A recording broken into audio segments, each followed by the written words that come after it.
हमने पिछले 40-45 वर्षों में जो 2 नस्लें पैदा की हैं, उन्होंने इस कौम का सोशल फैब्रिक और मोरल फैब्रिक तबाह करके रख दिया। ये असल जुर्म है। अहमद जावेद साहब, मशहूर सूफ़ी दानिश्वर, तो उन्होंने एक बात ये कही कि मुझे सन 80 के बाद जो लोग कराची में या पूरे पाकिस्तान में पैदा हुए, उन पर बहुत अफसोस होता है कि उन्होंने बड़े लोग नहीं देखे, फितरी लोग नहीं देखे।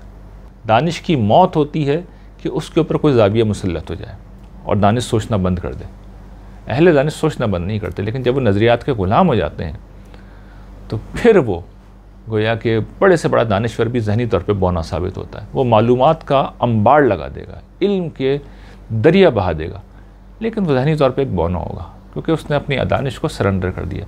एक ही जगह दानिश सरेंडर होना चाहिए इंसानी दानिश को, और वो है कुरान मजीद। ख़ुद पार्टी सियासी असबियत से ऊपर उठ गया। मैं देखता हूँ कि लोग जब बरसों हमारे साथ दीन सीखने के बाद जब सियासी असबियत उनमें उसी तरह मौजूद है, तो फिर मैं एक ही नतीजे पर पहुँचता हूँ, वो ये कि उन्होंने फिर हमारी ईमान की दावत को नहीं समझा। ये समझते हैं कि ज़बान से हम ये कह रहे हैं कि ला इलाहा इल्लल्लाह मुहम्मद रसूलुल्लाह कह दो। माफ़ कीजिएगा, हम ये नहीं कह रहे। हम ये कह रहे हैं कि आप हर बुत को दिल से निकाल दें। हाज़रीन गिरामी क़दर, आपके इल्म में है और हम सब ये बात जानते हैं कि इस वक्त मुल्क में जो हालात हैं वो सियासी तौर पर भी और माशी तौर पर भी लोगों के लिए बाइस इज़्तिराब है। लोग हर हवाले से परेशान हैं, मुल्क के मुस्तक़बिल के हवाले से परेशान हैं, सियासी अदम इस्तेकाम और सियासी बहरान के हवाले से परेशान हैं, और उससे कहीं ज़्यादा जो माशी मसाइल हैं, जो लोगों को इस वक्त नाने जमी का मसला हो गया है, 2 वक्त पेट भर के खाना खाने का मसला हो गया है, इस हवाले से लोग बहुत परेशान हैं और ये परेशानी वजह भी है। लेकिन मैं पॉजिटिव नोट पे अपनी बात शुरू करना चाहता हूँ, और मेरा तज़िया, मेरी अंडरस्टैंडिंग ये है कि ये दोनों चीज़ें जो है वो दोनों किस्म के जो बहरान हैं, क्राइसिस हैं, इंशाअल्लाह आने वाले दिनों में सबसाइड होते चले जाएंगे, हल्के होते चले जाएंगे।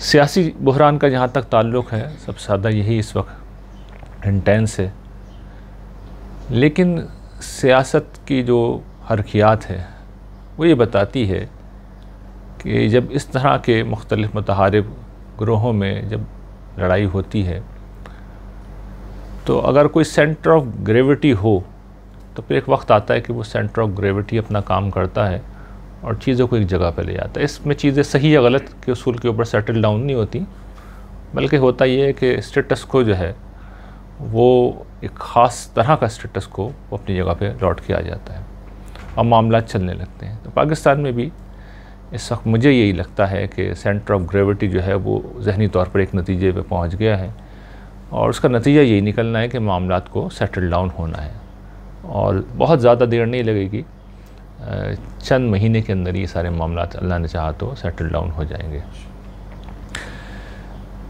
इससे कहीं ज़्यादा शदीद तर जो है वो माशी बहरान है, और ये ज़्यादा मुश्किल चीज़ है।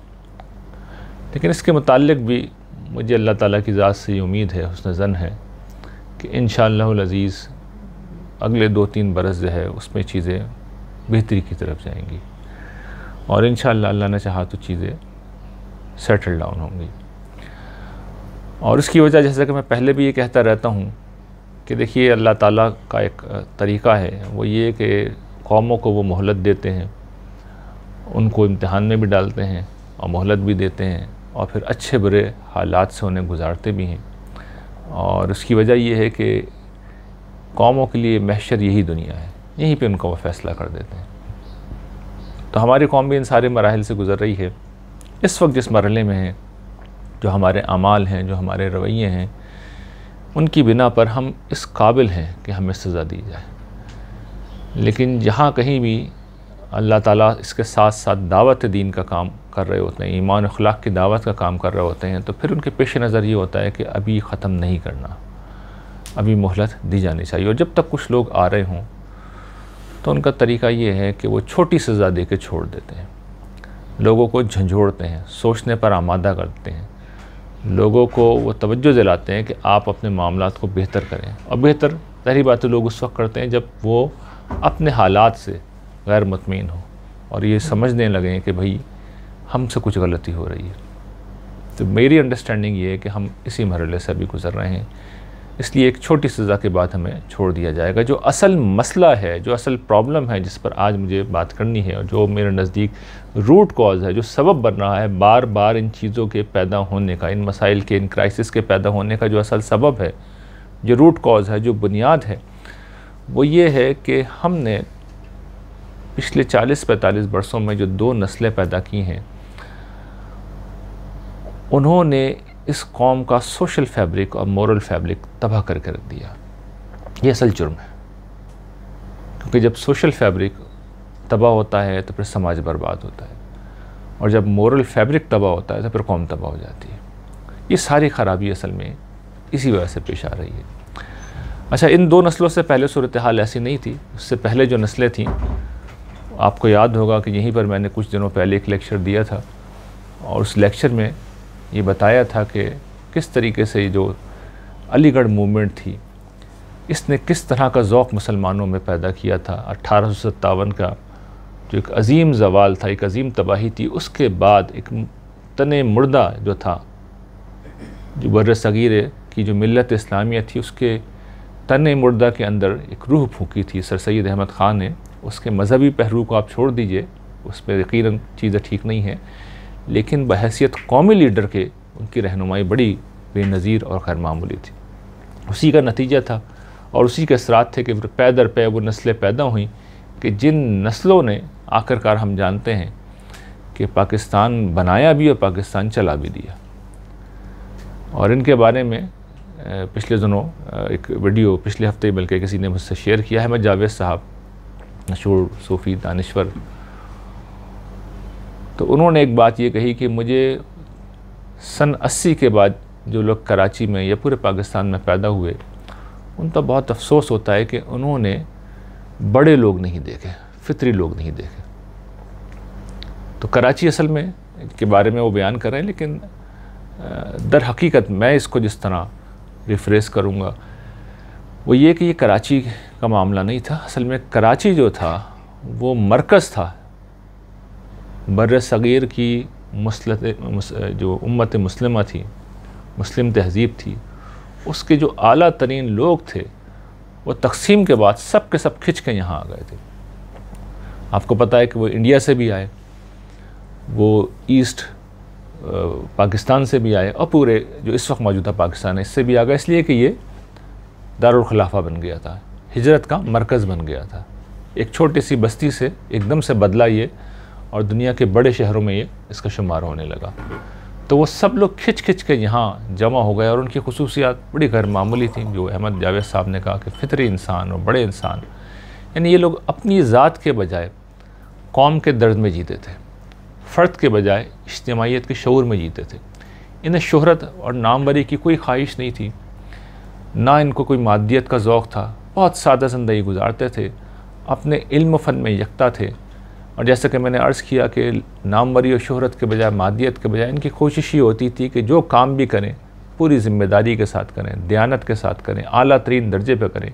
कोई किताब लिखें, कोई हुनर अगर वो तरतीब दें, कोई अगर उस्ताद है, अगर वो कोई फ़न, कोई इल्म पढ़ा रहा है, अगर वो अदीब है, अगर वो शायर है, तो जो कुछ तख्लीक़ात वो पेश कर रहा है, अगर वो कोई सियासतदान है और अगर वो कोई दानिश्वर है, जिस जगह पे वो खड़ा हुआ, और इसी तरीके से अगर कोई आलिम है तो जिस जगह भी वो खड़ा हुआ है, तो वो आखिरी दर्जे की महारत के साथ, ज़िम्मेदारी के साथ उस काम को करे। वो देने वाले लोग थे, वो लेने वाले लोग नहीं थे, वो अपनी ज़ात से बुलंद लोग थे। ये वो जो लोग होते हैं किसी भी कौम का सरमाया होते हैं, और ये नामुमकिन को मुमकिन कर दिखाते हैं, बड़ी से बड़ी मुश्किल को ये कौमों के ऊपर से टाल देते हैं।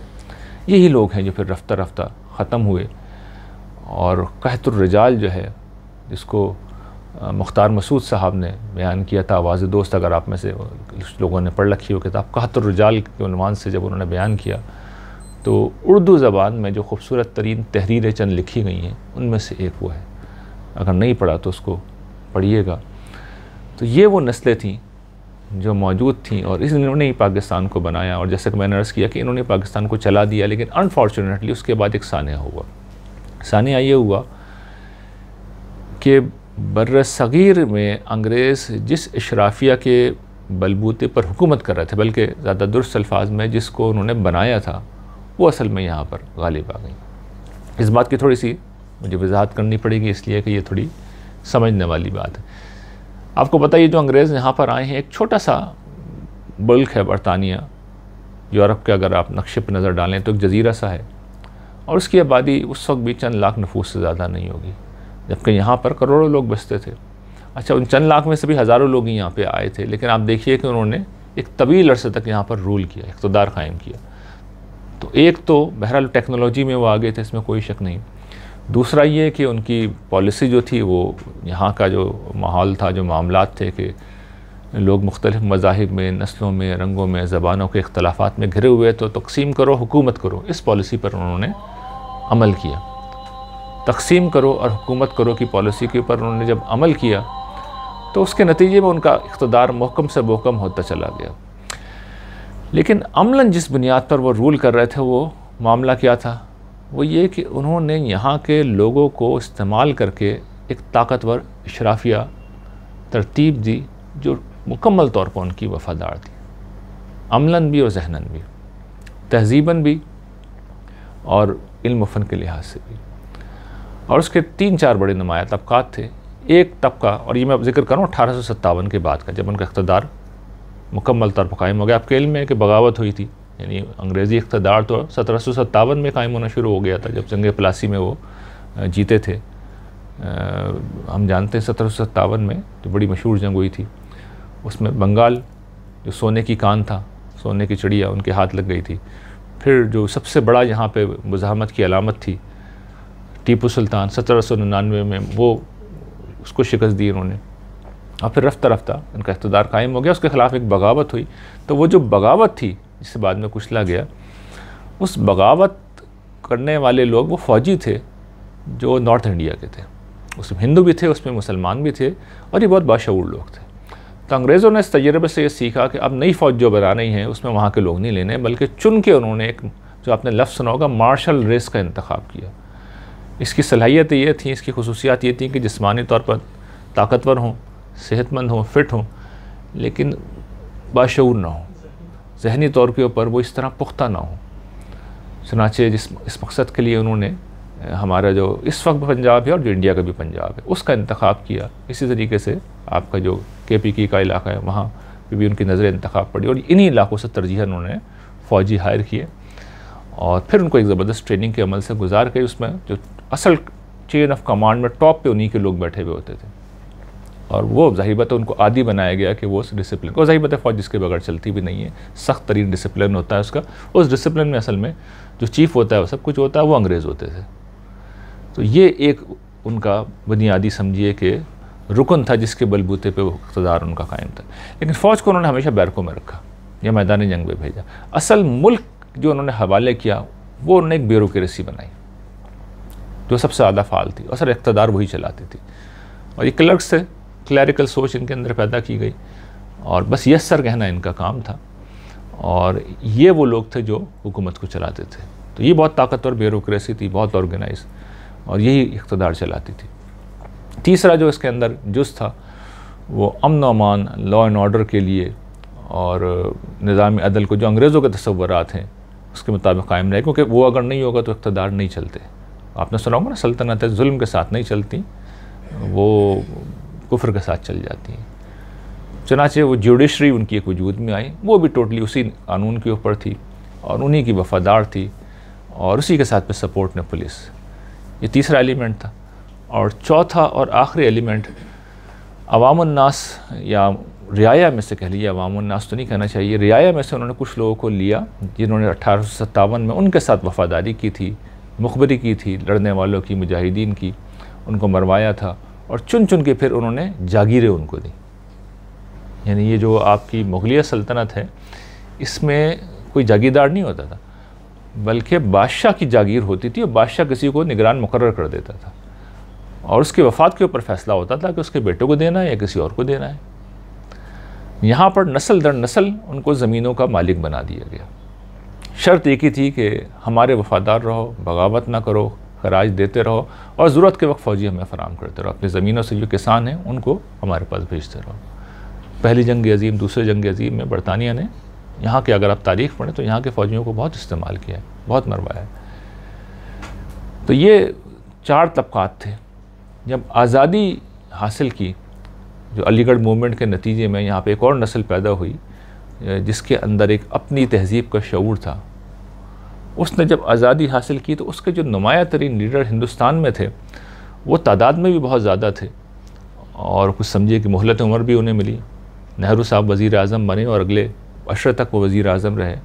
और भी जो बड़े उनके लोग थे, आज़ाद थे, पटेल थे और बहुत लोग थे, सब जिंदा रहे और सब ने मुल्क का आइन बनाया, मुल्क चलाया। यहाँ पर कायदे आज़म का शुरू में इंतकाल हो गया, लियाकत अली ख़ान को शहीद कर दिया गया। उसके बाद वो एक जो बड़ी सतह का जो लीडर होता है, जो मामलात को समझिए लेके चलता है, जो सेंटर ऑफ ग्रेविटी आप जिसे कह लीजिए, वो कोई ऐसा नहीं पैदा हो सका या था ही नहीं।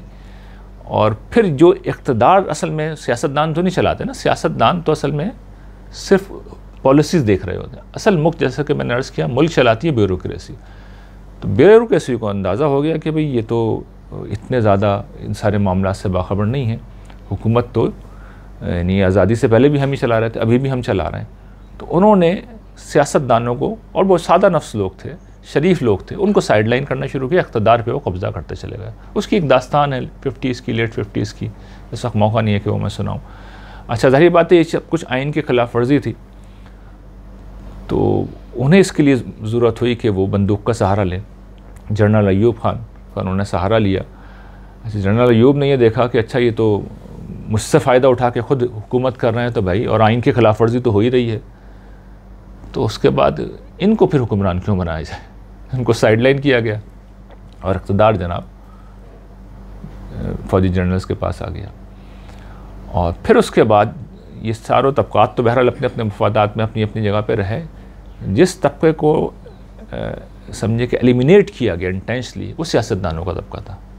इसलिए कि सियासतदान तो ज़ाहिर है कि वो उन्होंने मज़ाहमत करनी थी, लेकिन उनकी मज़ाहमत को सख्ती से कुचला गया। कुछ लोग मुल्क से बाहर चले गए, कुछ को जिला वतन कर दिया गया, कुछ लोग खामोश होकर बैठ गए, कुछ का इंतकाल हो गया। और ये जो सिलसिला था, ये समझिए कि ये इसी तरह फिर चलता चला गया। अच्छा, किसी भी समाज में एक तो सियासतदान होते हैं जो समाज की तर्जुमानी करते हैं, दूसरे जो लोग समाज की तर्जुमानी भी करते हैं और उसकी इस्लाह भी करते हैं, वो दानिशवरों का और उलमा का तबका है। अब ये दूसरे तबके की ज़िम्मेदारी थी कि वो आए और अपना रोल प्ले करे, क्योंकि यही असल में, जिसको मैं कहता हूँ इंटेलेक्चुअल लीडरशिप, असल में वो चीज़ होती है जिसे हर हाल में लड़ना होता है और जो सबसे सुप्रीम होती है, जो सबसे ताकतवर होती है। किसी भी समाज की सूरत गरी में सबसे ज़्यादा अहम तरीन लोग ये होते हैं। यानी आपको इस सियासतदानों की तरफ फ्रंट लाइन पे नुमाया नज़र नहीं आएंगे, ये पीछे होते हैं, लेकिन समाज को ये बना रहे होते हैं। असल में इनकी पॉलिसीज़ होती हैं। लेकिन बदकिस्मती से हमारे यहाँ जो दानिश्वर क्लास थी, जो इंटेलेक्चुअल लीडरशिप थी, वो 2 इंतहाओं का शिकार हो गई। एक इंतहा कम्युनिज़म के ज़ेर असर आई, और लेफ्टिस्ट का वो ग्रोह वजूद में आया जो हम जानते हैं, जिसमें गरचे बड़े लोग थे, लेकिन उनका मतम नज़र यही था कि यहाँ पे कम्युनिस्ट इनकलाब आ जाए। आपके इल्म में है कि 20वीं सदी में पूरी दुनिया में कार्ल मार्क्स की जो कम्युनिस्ट तहरीक थी, उसका गलगला था जो हर तरफ तारी था। आधी दुनिया उसकी असीर थी। तकसीम से पहले भी हिंदुस्तान में उसके असरात आ चुके थे, और हमारे यहाँ भी यकीनन उसके असरात आए। तो एक ग्रोह तो वो हो गया। और ज़ाहिर है कि इनकी सारी दिलचस्पी इक़्तिदार के अंदर होती है, या ये कि अपने ख़ास जो इनके ख़यालात हैं। लेकिन उस दौर में चूँकि सोवियत यूनियन मौजूद था और वो मालूम था सबको कि वो खुदा के इनकार के ऊपर, मज़हब के इनकार के ऊपर कायम है, तो इन लोगों को वैसे कोई पजीराई इस माशरे में हासिल, इस दर्जे में हासिल नहीं हो सकी। गरचे बड़े इंटेलेक्चुअल्स यहाँ मौजूद थे। यानी फैज़ का नाम तो सभी जानते हैं ना, तो वो सबको मालूम है। बहुत बड़े बड़े लोग इसके अंदर शामिल थे, बड़े दानिश्वर, बड़े अहले इल्म। लेकिन मसला सबका यही था कि ख़ास जाविया, दानिश की मौत होती है कि उसके ऊपर कोई जाविया मुसल्लत हो जाए और दानिश सोचना बंद कर दे। अहले दानिश सोचना बंद नहीं करते, लेकिन जब वो नज़रियात के ग़ुलाम हो जाते हैं तो फिर वो गोया कि बड़े से बड़ा दानिश्वर भी ज़हनी तौर पे बौना साबित होता है। वो मालूमात का अंबार लगा देगा, इल्म के दरिया बहा देगा, लेकिन वो ज़हनी तौर पे एक बौना होगा, क्योंकि उसने अपनी दानिश को सरेंडर कर दिया। एक ही जगह दानिश सरेंडर होना चाहिए इंसानी दानिश को, और वो है कुरान मजीद। ये वाहिद मुकाम है जहाँ पर इंसानी दानिश सरेंडर हो सकती है, और उसकी बहुत सादा है। उसकी वजह यह है कि ये जो आलम का परवरदिगार, जिसके इल्म में हर चीज़ है, असल में उसका कलाम है। और ये भी मैं इस वक्त से, मेरा मौजू नहीं है, बहुत इख्तिसार से बता दूँ। पिछली दफ़ा मैंने लेक्चर दिया था, वो गालबन रिकॉर्ड नहीं हो सका, उसको भी मेरी ख्वाहिश है दोबारा हम रिकॉर्ड करें ताकि आम लोगों तक भी पहुँचे। इसमें मैंने बताया था सहाबा किराम की सबसे बड़ी दानिश यही थी।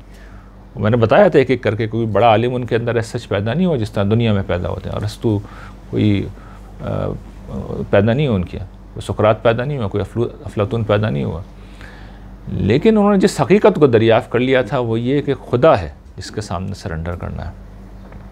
और आज भी सबसे बड़ा आलिम वो है जो इस हकीकत को दरियाफ़्त कर ले कि जितना भी इल्म है वो इर्रेलेवेंट है, गैर अहम है। जो खुदा ने कह दिया वो अहम तरीन है। एक तफसीली मौजू है, इसके ऊपर बाद में बात करेंगे, लेकिन जो मैं बात अर्ज़ कर रहा हूँ कि जो एक तबका था वो उधर चला गया, और दूसरा तबका जो था, जो मज़हब से एसोसिएटेड था, उसने अपनी दानिश को कुरान मजीद के तहत उसने भी नहीं किया। अब उसकी इंडिपेंडेंट दानिश जो थी, जो ज़माने के असर से वजूद में आई थी, अनफॉर्चुनेटली वो भी कम्युनिज़म का इस्लामिक वर्जन थी कि निज़ाम हुकूमत को इस्लामाइज़ कर दिया जाए। चुनांचे जैसे ही पाकिस्तान आज़ाद हुआ तो उसने जद्दोजहद शुरू कर दी कि भाई दस्तूर को इस्लामाइज़ किया जाए।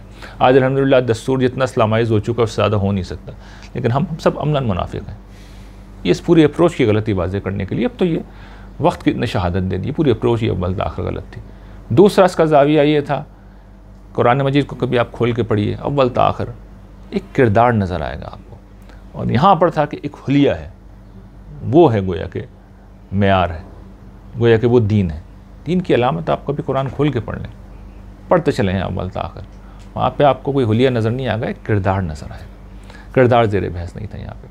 फिर बजाय इसके कि जो कुरान मजीद का तरीका है गौर व फ़िक्र, तफक्कुर, तदब्बर की दावत देता है, तज़क्कुर की दावत देता है, उसके बजाय माकूलियत के बजाय जज्बातियत पैदा की, तामीर के बजाय नफ़रत पैदा की। नफ़रत गैर मुस्लिमों की भी, क्योंकि मुसलमान मगलूब रहे थे उनसे, और नफ़रत उस अशराफिया की भी कि जिसने इक़्तिदार के ऊपर कब्ज़ा कर रखा था।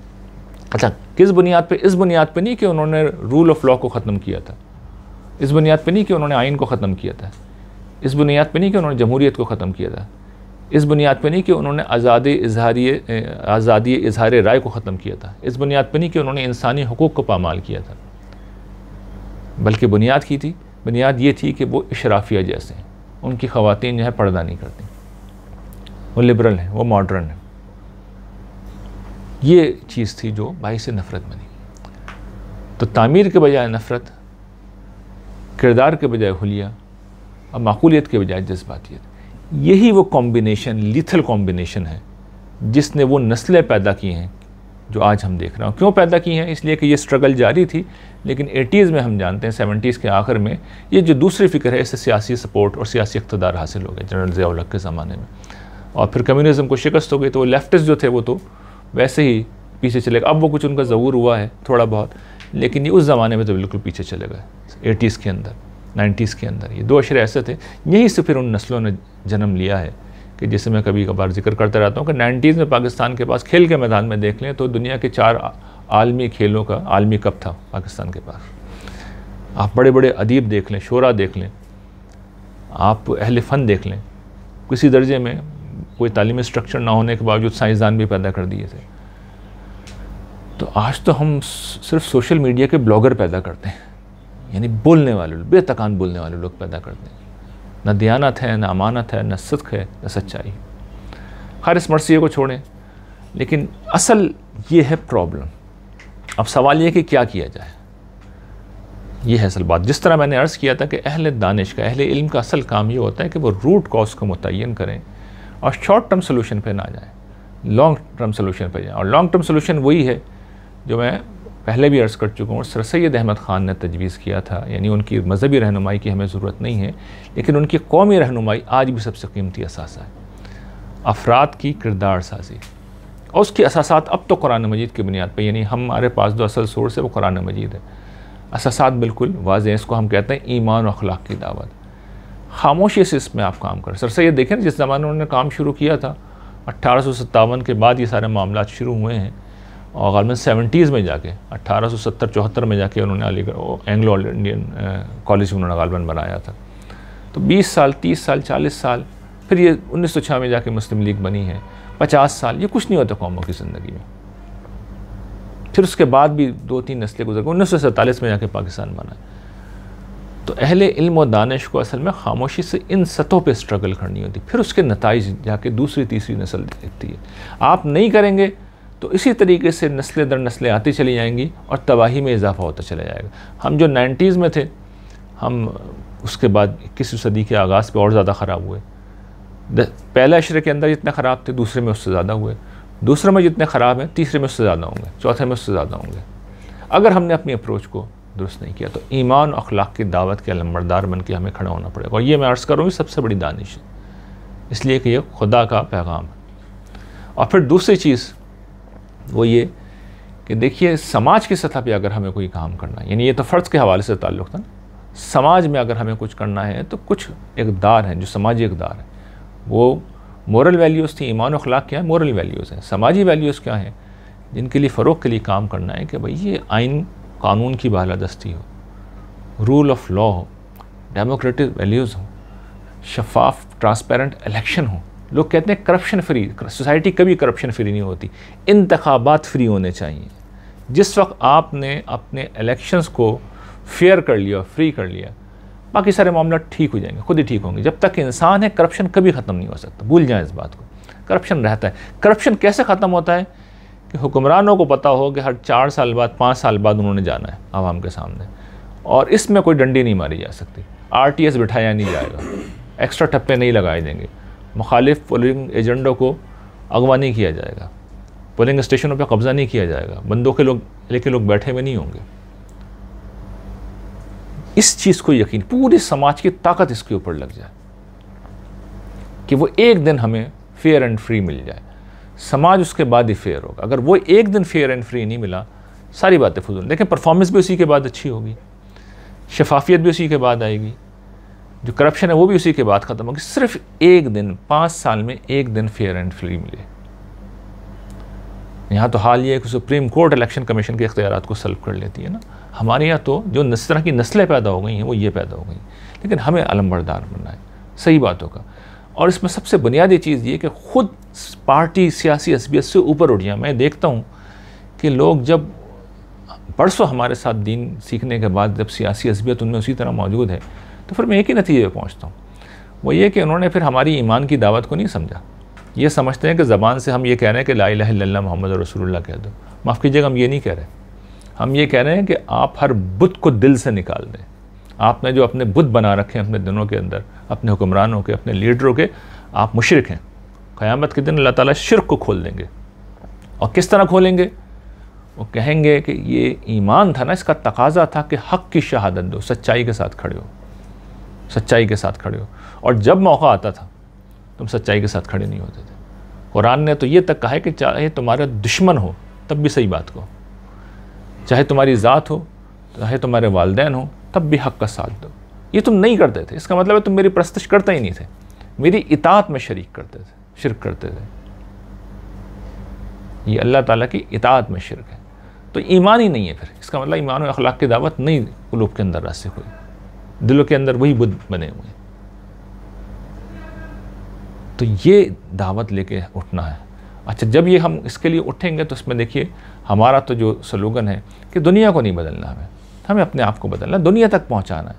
तो हम कभी मायूस नहीं होंगे, भाई दुनिया जैसी है वो खुदा की दुनिया है, वो जाने, बदलना होगा वो बदलेगा, नहीं बदलना होगा उसकी हिकमत होगी। हमारा फोकस सिर्फ इब्लाग के ऊपर होना चाहिए, बात पूरी तरह कम्युनिकेट कर दें।